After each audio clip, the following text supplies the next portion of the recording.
Hello, good morning mga boss. Dito tayo sa may Imam Plaza Niksit. Papunta kasi tayo ng Valenzuela. Ngayon papaload tayo ng RFID. Saka tatanungin natin kasi tignan mo, ayun, may RFID installation dito sa reloading. Tanong natin kung pwedeng magpa-kuan dito, papalit ng sticker. Kasi madalas hindi binabasa yung sticker natin, yung RFID natin. Yan. So tanong natin dito ngayon kung pwede. Tara, let's go. Hello po kuya. Ay ma'am, pwede ba ako magpapalit ng sticker?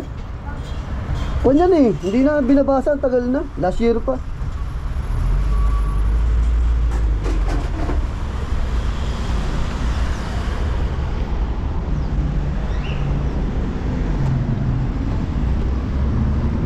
Tagal na kasi hindi binabasa ma'am. Dati kasi binabasa, ngayon hindi na eh. Papalit tayo. So ayan mga boss, ito itong card natin, papalitan na natin to. Ito napaload din tayo ng 500 para sinabay na natin. Tapos papapalit tayo ng sticker.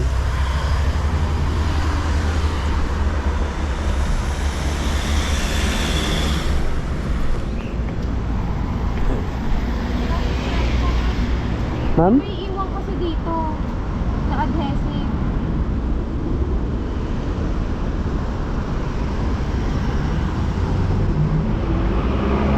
Sige ma'am, kaya ko naman linisin yan eh. Kahit dito mo na lang ilagay sa taas ng kote. Ako nang bahala maglinis lang.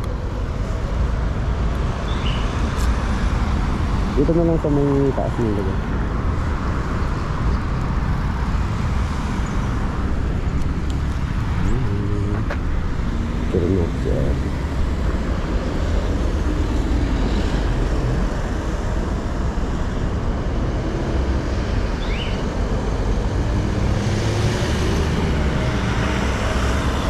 Yan mga boss, papapalit tayo ng RFID sticker. Hindi na kasi binabasa yung sa iwan natin. Ayan, okay na mga boss. Ayan, kaya lang kailangan natin tanggalin yung lumang sticker to. Tayo na lang magtatanggal mamaya. Ayun pala natatanggal eh. Tanggalin na natin. Parang di pangit tignan. Ayan, all goods na mga boss. Ayan, sinaga ko siyang tanggalin eh. Kaya lang may mga tira-tira pa konti, pero matatanggal pa rin natin yung mamaya. Dumikit na siya sa carbon loading natin. So tara, let's go. Biyahe na tayo mga boss. Meron na tayong bagong sticker. So tara.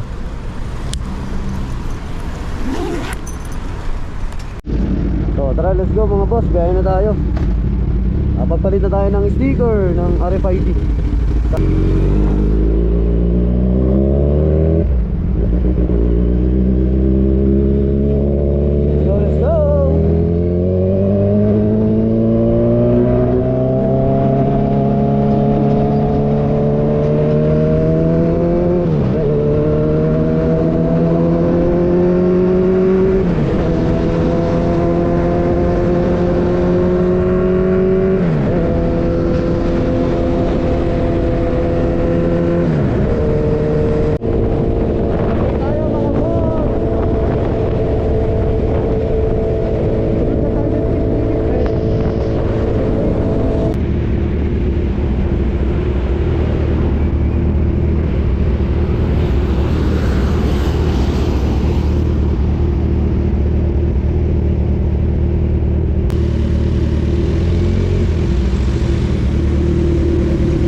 Mga boss.